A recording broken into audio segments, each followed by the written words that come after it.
Friends, so my name is C Lalit फिलहाल और आज हम बात करेंगे about I T F 5। So अभी हमने लास्ट डिस्कशन किया था about I T F 1 to I T F 4।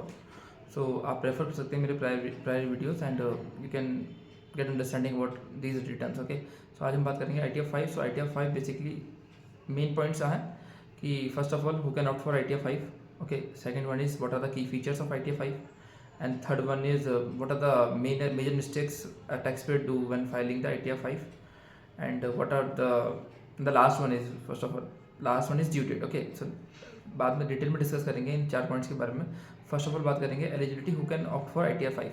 So ITF 5 एक बहुत बड़ा क्राइटेरिया है जो फाइल कर सकते हैं ITF 5। सो ITF 5 में फर्स्ट ऑफ ऑल आता है फॉर्म्स, सेकंड आता है limited liability partnerships and third one आता है association of persons, then body of individuals and cooperative societies, trust, artificial judicial persons. Okay, and there are municipalities which are covered in local authorities and the various categories. Okay, and there are trusts, schools you can say, and but companies इसमें cover नहीं होती है. So who cannot opt for ITF 5? So कौन ITF 5 opt नहीं कर सकते? So one is Hindu undivided family, individuals and companies, क्योंकि companies को ITF 6 और 7 फाइल करनी पड़ती है. तो ये कैटेगरीज हैं जो ITF 5 के लिए ऑप्ट कर सकते हैं. Okay, now will discuss about what are the key features. तो की फीचर्स ऐसा कोई स्पेसिफिक नहीं है, बट क्योंकि आपने जो कैटेगरीज देखी है उसके अंदर कोई भी बिजनेस होता है, कोई भी काम होता है, तो इस ITF 5 के अंदर हमारे कम से कम 40+ शेड्यूल्स होते हैं जहाँ पे हमें रिपोर्ट करना पड़ता है. जब आप टैक्स कंसल्टेंट के पास जाए तो वो आपको डिटेल आइडिया दे सकता है अबाउट दिस शेड्यूल्स. ओके, तो 40 से ज़्यादा शेड्यूल्स हैं जिनके अंदर रिपोर्टिंग होती है.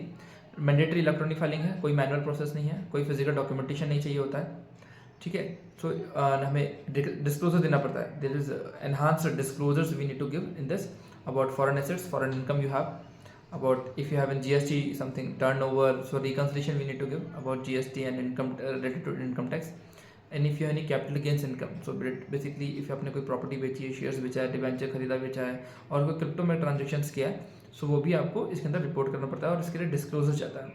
अगर आपने कोई डोनेशंस किए हैं सेक्शन 80G और 80GA के अंदर, सो ये भी एक इंपॉर्टेंट फीचर है, उसके लिए आपको डिस्क्लोजर देना होगा ITF 5 के अंदर. Okay, now we'll discuss about what are the major mistakes which a taxpayer can see before filing the returns. Okay, first of all they can basically they can link the bank accounts, they can properly link the bank accounts. Okay, they can give the proper reconciliations, proper disclosures होने चाहिए regarding foreign income, capital gain and about donations आपने कुछ किया, तो ये सारे मतलब major mistakes हैं. अगर आप करेक्ट ITF फॉर्म आप फिल कर सकते हैं, मतलब आप अपने टैक्स पेयर से कंसल्ट कर सकते हैं कि कौन सा ITF फॉर्म आप एप्लीकेबल है. सो ये मेजर मिस्टेक्स हैं जहाँ पर डिफेक्टिव रिटर्न के नोटिस आते हैं एक टैक्स पेयर को. ओके, सो ये मेजर मिस्टेक्स है which we can avoid while filing this return. Okay, and will now discuss about due dates. Okay, so due dates है for this year for audited entities. Okay, audited entities case में digital signature mandatory है. So audited entities जो हैं इस जो ITF file fill करेंगी उनके लिए इस बार डेट है 31 अक्टूबर. ओके,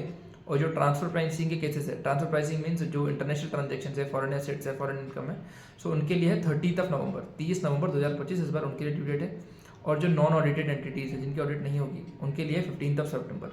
तो just a reminder for each and every case where individual HUF will discuss and this ITF 5 as well.